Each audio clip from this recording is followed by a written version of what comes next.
오늘 지혜라는 제목으로 함께 은혜를 나눌 때 귀한 은혜가 저와 여러분 가운데 충만하게 넘치기를 예수님의 이름으로 축복합니다. 사람이 살아가는데 가장 필요한 것이 뭐라고 생각하십니까? 각 사람마다 다 대답이 다를 텐데 일반적으로 돈, 명예, 건강, 학식, 권력 등등 모두가 다 우리에게 필요한 것들입니다. 그러나 이 모든 것들 가운데서 우선적으로 우리에게 있어야 할 것이 있습니다. 바로 지혜입니다. 지혜는 이 모든 것들보다 더 소중하고 우리에게 꼭 필요한 그러한 덕목입니다.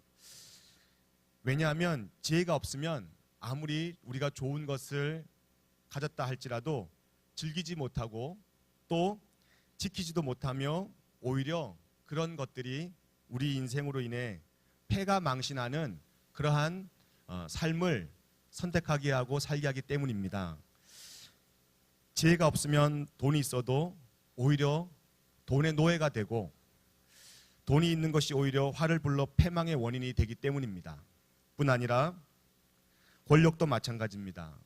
얼마 전 매스컴에서 항상 지금 화두로 떠오르는 성완종 씨 사건을 봐도 그렇습니다. 자원외교 비리 의혹에 연루돼서 검찰 수사를 받던 중에 스스로 목숨을 끊는 고 성완종 전 경남기업 회장은 충남 서산 중앙감리교회 장로라고 이야기합니다. 직분자였고 예수님을 믿는다고 하는 그런 분이었는데 이 분이 자원개발과 관련해서 해외의 돈을 200억 원대의 그 어마어마한 액수를 횡령하고 뿐 아니라 2천억 원대의 사기 대출을 조장한 혐의로 수사를 받던 중에 목숨을 끊었습니다. 여러분 도대체 얼마를 해야 놀랍니까? 200억, 2천억 그러니까 별로 놀라지도 않는데 저는 참 놀랐습니다. 20억 아니 2억 2천만 원도 큰 돈인데 200억을 사기를 치고 2천억대의 또한 사기 대출을 한 혐의로 경찰 수사를 받게 된 이분은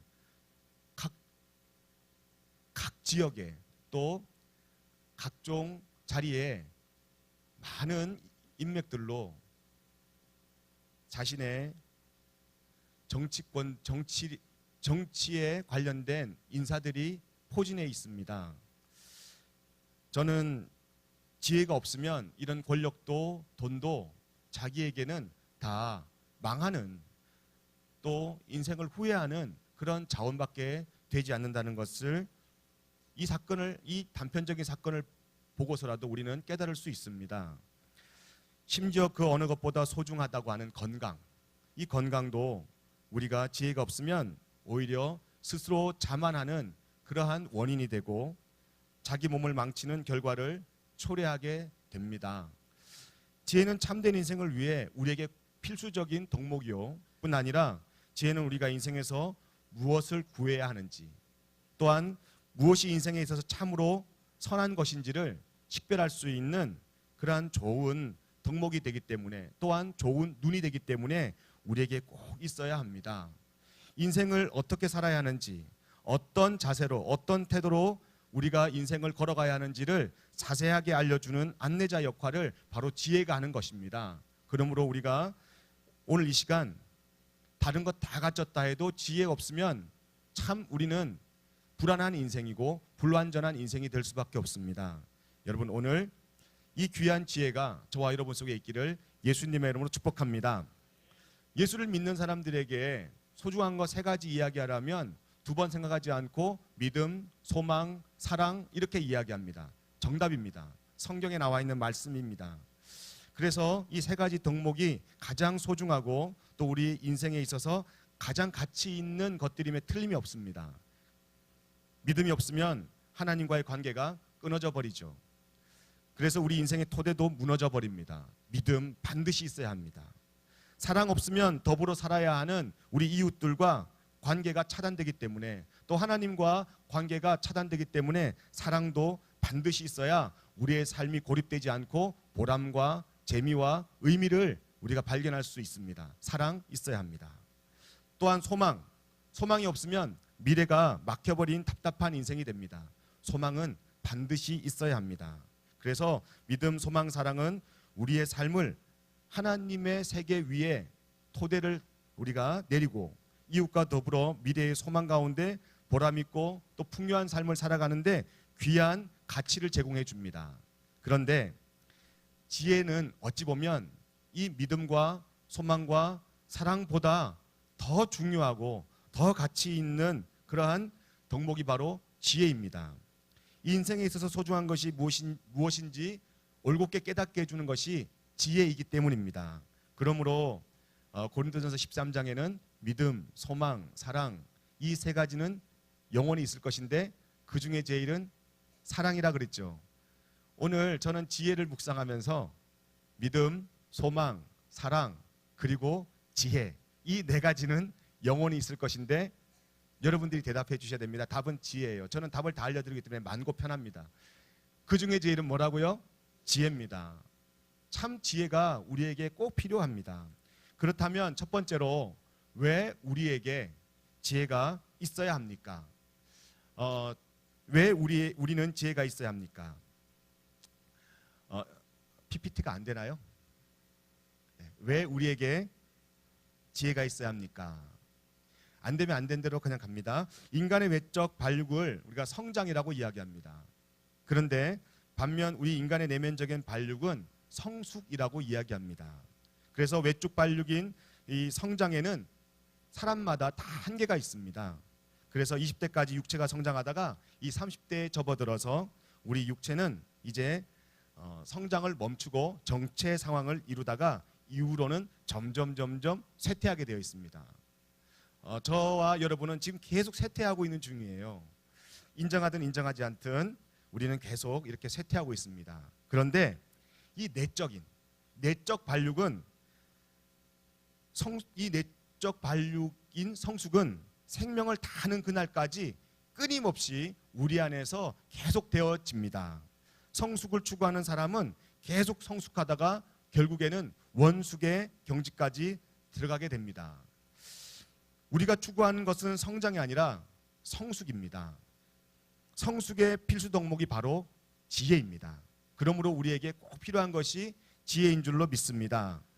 우리의 목적은 겉사람의 사람이 아닙니다. 겉사람은 20대 되면 딱 성장이 멈추고 30대부터는 쇠퇴하기 때문입니다. 그래서 우리의 믿음은 날이 갈수록 성숙해져야 되는데 그 성숙함은 속사람이라고 우리가 알고 있습니다. 우리의 믿음이 성숙해져야 한다는 것을 다른 말로 표현하면 날마다 참되고 또 신실하게 변화되어 가는 것을 의미합니다. 그런데 이 변화되는 필터가 있는데 바로 지혜입니다. 지혜가 없이는 그 누구도 성숙하지 못합니다. 우리가 날마다 참되고 신실한 그리스도인과 또 우리 목장과 마을과 또 우리 교회를 세워가기 위해서 반드시 있어야 할 것이 지혜인 줄로 믿습니다. 성경 66권 중에 특별히 구약 성경 잠언서는 지혜의 왕이라고 이야기합니다. 그래서 여러분들이 이 시간 날 때마다 잠언서를 꼭 읽었으면 좋겠습니다. 근데 잠언하니까 이렇게 잠이 오는 분들도 있다고 이야기해요. 잠언하니까 잠 올 때 말하는 거 이렇게 이야기를 하는데 그렇지 않아요. 두 번째 제가 띄워주시기 바랍니다. 잠언은 전혀 안 돼요. 뭐라고 막 이렇게 삿대질하는 거예요 저한테? 알았어요. 인터넷이 안 돼서 아무것도 안 된다고 막 이러네요. 예. 미안해요. 예. 진작 얘기하시지. 아까 통화할 때는 아무 말도 없으시다가. 잠언의 그 뜻이 한자로요. 이 대나무 죽자에 잠자가 대나무 죽자에 다할 함이 들어가 있어요. 이렇게 다할 함이 들어가 있는데 그 대나무 죽자에 다할 함이 들어가 있는데 왜 이런 잠자를 썼냐면 옛날에는요 이 쇠바늘이 없었어요. 우리 선조 때는 쇠바늘이 없어서 대나무를 잘게 쪼개어서 이 바늘을 만들었어요. 바늘. 그래서 잠자가 바늘 잠자입니다. 바늘 잠자. 대나무로 바늘을 만들어서 썼는데 이 언자는 말씀 언자고 옛날에 우리가 이 옷이 헤어지고 또 떨어지고 찢어진 것을 그 대나무 바늘로 꿰맸어요. 저는 참 잠언이라는 말을 잘 썼다고 이야기합니다. 우리의 인생이 깨어지고 찢어지고 구멍 났을 때 하나님은 하나님의 말씀으로 우리의 찢어진 인생, 구멍난 인생을 아름답게 꼬매어 줄 줄로 믿습니다. 싸매어 줄 줄로 믿습니다. 그것이 바로 지혜요 잠언의 말씀인 줄로 믿습니다. 찌르는 경계의 말씀, 우리가 양심이 무뎌지고 우리가 하나님 앞에 올바로 걷지 못할 때 우리의 발을 그 길 아니야 라고 찔러주는, 또 우리의 마음이 삐뚤어졌을 때 그런 마음 먹으면 안 돼 라고 찔러주는 바로 그 대나무 바늘이 오늘 하나님의 지혜요 말씀인 줄로 믿습니다. 그래서 구약 성경의 잠언은 지혜를 찬양하고 또한 지혜로운 삶에 대해 많은 가르침을 주는 지혜 문학의 보고입니다. 구약 성서의 지혜 문학은 우리 인간을 피폐하고 또 절망으로 치닫는 우리의 인생을 바로잡아주고 참 삶을 의미 있게 하고 보람 있게 하고 풍요롭게 하는 그런 귀한 메시지가 담겨 있는 말씀이 바로 잠언인 줄로 믿습니다. 그래서 지혜는 지식과는 근본적으로 달라요.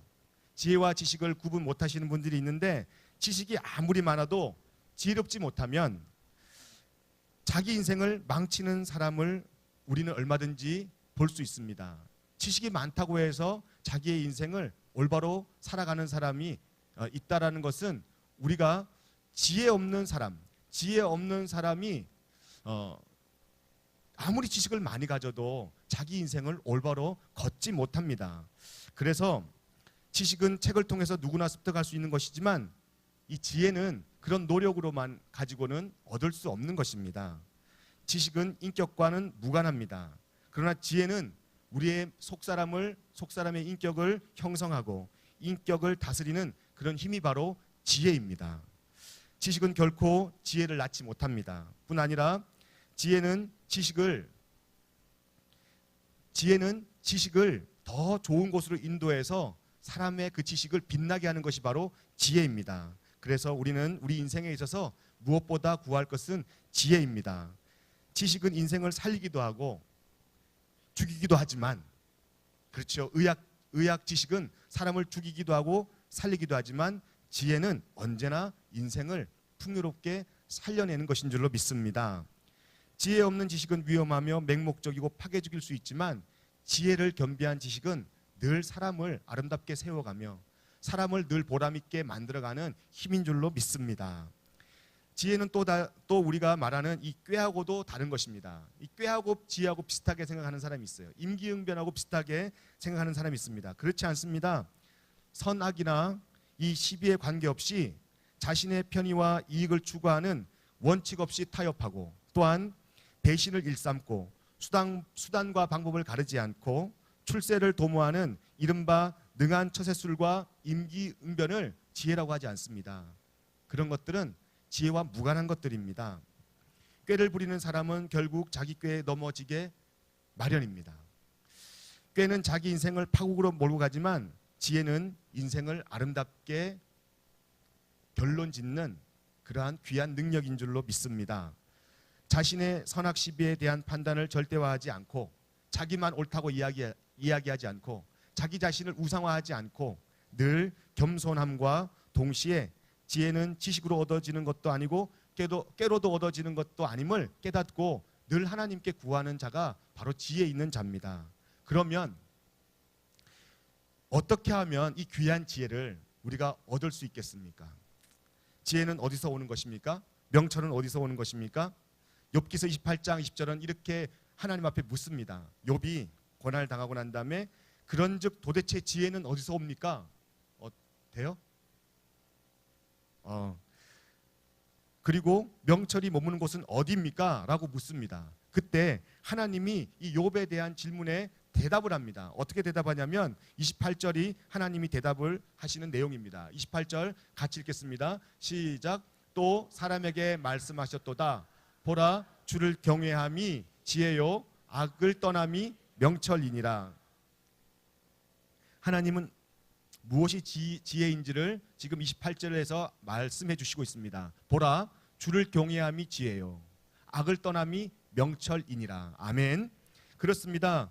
잠언의 일관된 메시지도 하나님을 경외하는 것이야말로 지혜의 근본이라고 이야기합니다. 그러면 이 지혜는 오늘 본문 말씀 9장 10절 말씀 보니까 이렇게 나와 있습니다. 여호와를 경외함이 지혜의 근본이요 거룩하신 하나님을 아는 것이 명철이니라 라고 나와 있습니다. 여기에 경외하다라고 하는 이 이름하는 두려움으로 인하여서 덜덜 떠는 것이 아니라 우리 존재에 대해서 친밀함을 두고 두려워하는 것입니다. 그 존재를 내가 예의를 지키면서 두려워하는 것이 이름아, 즉 경외입니다.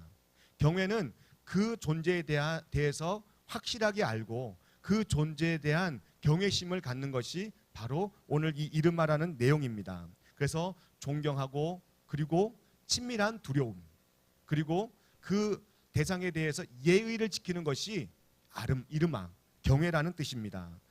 단순한 공포심과 두려움을 의미하는 것이 아니라 공경하는 마음에서 우러나오는 거룩한 두려움이 바로 이름아, 경외라는 것입니다. 그 경외하는 자가 바로 지혜의 근본, 그 경외하는 자가 지혜의 근본을 지닌 자입니다. 이 근본이라는 것은 레시트라는 그런 히브리 말인데 이 레시트는 시작, 토대, 근원이라는 말입니다. 그래서 하나님을 경외하는 것, 하나님을 공경하는 것, 하나님을 알아가는 것, 이것이 모든 지혜, 이렇게 소중한 제가 서론으로 말씀드린 이 모든 너무나 소중한 지혜의 그러한 시작점이 된다는 것입니다. 지혜의 출발점이 된다는 것입니다. 이런 지혜가 저와 여러분에게 있기를 예수님의 이름으로 축복합니다. 그래서 저는 두 가지를 지금 말씀드리려고 합니다. 첫 번째로 예수님은 어떤 지혜로 사셨느냐라고 이야기를 하면서 제가 말씀드리면서 예수님은 어떻게 하나님을 경외하셨는지에 대해서 함께 묵상하려고 합니다. 예수님은 모든 만물을 보시면서 하나님을 경외했어요. 하나님을 알아갔어요. 하나님을 두려워했어요. 그래서 제자들에게 이렇게 이야기하잖아요. 들에 핀 백합화를 보라. 공중 나는 새를 보라. 공중에 나는 한 마리 새도 들에 핀 이름 없는 그러한 들꽃 하나에도 하나님을 경외하고 하나님을 만났습니다. 뿐 아니라 만인에게 내리는 그냥 비, 단순한 비, 그냥 일상적인 비와 일상적인 햇빛에서도 조건 없이 베풀어 주시는 하나님의 은총을 통하여서 하나님의 사랑을 경험하고 하나님을 경외했습니다. 뿐 아니라 오늘 있다가 내일 불에 던져질 하찮은 그러한 들풀에서도 예수님은 하나님을 경외했습니다. 무화과 나무 한 그루, 농부들이 뿌리는 씨앗이나 돌짝밭에 떨어지는 씨앗, 그리고 겨자씨 한 알, 우리의 머리카락 한 올도 예수님은 하나님의 섭리와 현존을 느끼는 모두 경외하면서 나온 그러한 말들이었습니다. 사람의 입으로 들어가는 것은 모든 먹을거리들은 신성하게 여기고 하나님의 거룩한 복으로 감사하며 경외하며 취하였습니다. 우리 입에서 나오는 말은 악할지언정 우리 입으로 들어가는 모든 음식은 하나님이 주신 것이므로 성스럽다는 것이죠. 그렇게 말씀하시면서 하나님을 경외하였습니다. 여러분들은 일상생활 살면서 얼마나 하나님을 경외하십니까? 하나님을 경외하는 것은 우리가 이렇게 특별한 시간에 예배를 드리는 것을 하나님을 경외한다고 하지 않고 그냥 일상생활에 우리에게 찾아오는 모든 삶의 현장에서 만나는 모든 것들, 모든 사물에 대해서 우리가 하나님을 경외하는 지혜가 있어야 할 줄로 믿습니다. 또 인간을 어떻게 보셨습니까?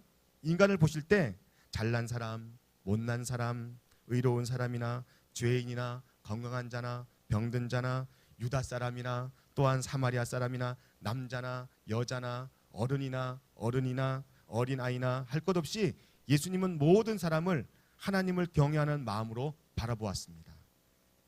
그래서 그 사람들을 존중해 주었어요. 하나님을 경외하는 마음으로 사람들을 바라봤기 때문에 그 사람을 인정해 주었어요. 그 사람에 대한 배려가 있었습니다. 하나님의 경외를 통한 마음들입니다. 한마디로 말해서 예수님은 언제 어디서나 무엇을 하든지 누구를 만나든지 어떤 일을 하든지 늘 하나님을 생각하고 하나님의 현존을 느끼며 또한 하나님의 권능과 사랑을 의식하며 사셨습니다. 이것이 하나님을 경외하는 거예요. 이런 지혜가 있기를 예수님의 이름으로 축복합니다. 오늘 누구 만났나요?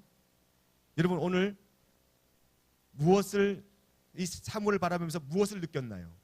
혹시 그냥 우연으로 그냥 여러분들 지나가는 순간순간으로 그렇게 살아오셨다면 지금 이 순간부터는 하나님을 경외하는 모든 사람을 만나든 모든 사물을 경험하든 하나님을 경외하는 마음으로 만나시기를 예수님의 이름으로 축복합니다. 밤하늘을 보십시오. 어제 보니까 비가 와서 그런지 밤하늘에 서울에 중구 땅에 별이 보였어요. 별 볼 일 없는 하늘에 별이 보였어요. 이 무한한 별들을 볼 때 자연의 엄청난 위력이 말로 표현할 수 없다는 것을 우리가 알면서 하나님을 경외하지 않을 수 없습니다. 이러한 소중한 하나님을 경외하는 일들이 우리 안에 있을 때 지혜가 생긴다는 거예요. 그럴 때 우리 마음속에 여호와를 경외함이 생기고 지혜의 출발선을 우리가 서서 걸어간다는 것입니다. 우리가 유한한 것들에 대해서 만족하지 못하고 또한 무한한 자 하나님을 갈망하고 찾는 것은 예수님만 그러신 것이 아니라 예수님에게 배운 제자들이 사도행전에 성령의 기름 부으심을 받고 난 다음부터 동일한 지혜가 생겼어요. 그래서 예수님의 제자들은 다 그 하늘의 지혜로 살게 되었습니다. 특별히 예수님의 제자들 중에 예수님의 제자들은 접어두고 사도 바울을 한번 보십시오. 사도 바울은 그런 지혜가 없던 사람이에요. 자기가 제일 잘난 사람으로 착각하고 살았던 사람이 바로 사도 바울이고 자기가 하는 일이 성찰 없이 옳은 일이라고 생각하며 살았던 사람이 사도 바울입니다. 그때 다메섹 도상에서 예수님을 직접 만나요. 하늘의 지혜를 그때 처음으로 만납니다. 하늘의 지혜를 만나면서 삶의 판도가 완전히 바뀝니다. 요즘에 우리 목자들하고 계속 큐티를 합니다. 사도행전 큐티를 하는데 사도행전 11장을 제가 묵상하면서 깜짝 놀랐어요. 사도행전 이 사도 바울이 하나님의 지혜, 하늘의 지혜를 경험하면서 고린도전서 1장 18절에 고백하기를 이렇게 고백합니다. 같이 읽어볼까요? 시작. 십자가의 도가 멸망하는 자들에게는 미련한 것이요 구원을 받는 우리에게는 하나님의 능력이라. 할렐루야.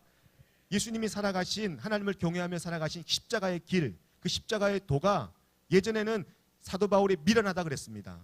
그런데 하늘의 지혜를 경험한 이 사도 바울이 변했습니다. 마음이 변했어요. 하나님의 능력이라는 거예요. 십자가의 도가 하나님의 능력이며 우리의 살아갈 길이라는 거예요.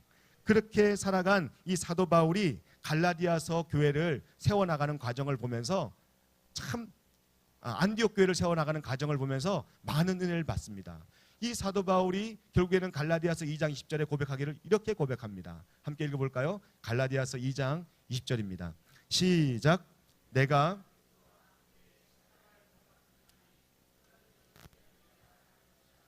오직 내 안에 그리스도께서 사시는 것이라. 이제 내가 육체 가운데 사는 것은 나를 사랑하사 나를 위하여 자기 자신을 버리신 하나님의 아들을 믿는 믿음 안에서 사는 것이라. 아멘. 그렇습니다. 이 사도 바울은 자기가 스스로 고백하기를 내가 그리스도와 함께 그 십자가의 도와 십자가 위에서 내 모든 것이 다 죽었다라고 이야기합니다. 그래서 이제는 내가 사는 것이 아니요 오직 내 안에 그리스도께서 살고 있다라고 이야기합니다. 그리스도께서 살고 있다는 것은 그리스도의 지혜가 내 안에서 살고 있다라는 이야기입니다. 여러분 오늘 하나님의 지혜, 이 예수님의 지혜가 여러분 안에서 살아있기를, 예수님의 지혜가 여러분 안에 생명력으로 나타나기를 예수님의 이름으로 축복합니다. 그래서 이 사도 바울이 이제 안디옥 교회를 세운 이야기를 이제 11장과 쭉 이어서 기록된 것을 묵상하는 가운데 대부분 사람들이 교회를 세우면 어떤 일들을 하게 됩니까? 박수갈채를 받지 않습니까? 많은 사람들에게 인기, 많은 사람들에게 인정을 받지 않습니까? 근데 사도행전 11장에는 안디옥 교회가 세워지는 그런 내용이 기록되어 있습니다. 안디옥 교회는 이방 지역에 세워진 이방인을 위한 첫 교회입니다. 굉장히 역사적인 교회이며 그리고 어떻게 보면 많은 사람들에게 자랑할 자랑거리입니다. 그런데 이 위대한 이 교회가 세워지는 과정에서 사도행전 11장 20절, 21절에 기록된 이 내용을 보면 참 의아한 단어가 나옵니다. 한번 볼까요? 11장 20절, 21절 한번 읽겠습니다. 시작. 그 중에 그브로와 구레네 몇 사람이 안디옥에 이르러 헬라인에게도 말하여 주 예수를 전파하니 라고 기록되어 있습니다. 또 한 번 더 읽어볼게요. 21절 주의 손이 그들과 함께 하심에 수많은 사람들이 믿고 주께 돌아오더라. 지금 여기에 기록된 그브로와 구레네는 지역 이름이에요. 지역 이름인데 이 사람 여기에 보니까 몇 사람이라고 나옵니다. 몇 사람. 이 몇 사람이라고 하는 이 내용의 원어의 뜻은 어떤 사람들이라고 나옵니다. 이름도 없어요. 그 사람의 어떤 출신 배경도 없어요. 그냥 몇 사람, 다른 말로 어떤 사람들이 그런 위대한 일을 했다라고만 기록했습니다. 사도 바울의 수족을 들던 이 사도행전의 저자는 누가예요. 의사예요. 이 누가는 너무나 정확하고 너무나 확실한 사람입니다. 근데 사도 바울의 수족을 들던 누가가 그 내용을 몰랐겠습니까? 아니면 사도 바울이 몰랐겠습니까? 알고 있었어요. 그런데 그냥 우리는 십자가 밑에 감춰 주십시오. 그게 지혜입니다. 그렇게 지혜로 안디옥 교회를 세웠어요. 그냥 우리는 어떤 사람으로만, 하나님이 영광 받으시도록 어떤 사람으로만 그냥 써주십시오. 사도 바울과 누가는 그 사람들, 그냥 구브로와 구레네 몇 사람들이 진심으로 이야기하는 그 내용을 그대로 여기에 기록한 것입니다. 우리는 조금만 영광 받을 일만 해도 박수갈채를 또 세속적인 그런 영광과 인기를 원합니다. 지혜 있는 사람 아니에요. 정말 어리석은 사람입니다. 얼마 전에, 몇 년 전이죠. 그 공주에 110년 된 교회를 간 적이 있습니다. 110년 된 교회를 간 적이 있는데 그 선배 목사님이 한 성도를 소개시켜 주는데 이 성도를 이야기할 때 교회 창립 멤버 110년 전 그 창립 멤버의 4대 손이라는 거예요. 4대 손.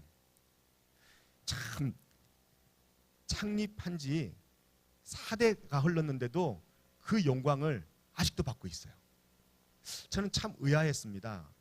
하나님의 교회를 세운 그 당대 사람도 아니고 후손 4대가 흘렀는데도 아직도 그 영광을 걸머쥐고 있다. 도대체 하나님은 하나님께는 어떤 영광을 돌렸을까? 의문이 되었습니다. 오늘 안디옥 교회를 세운 사람들은 대단한 사람들이었습니다.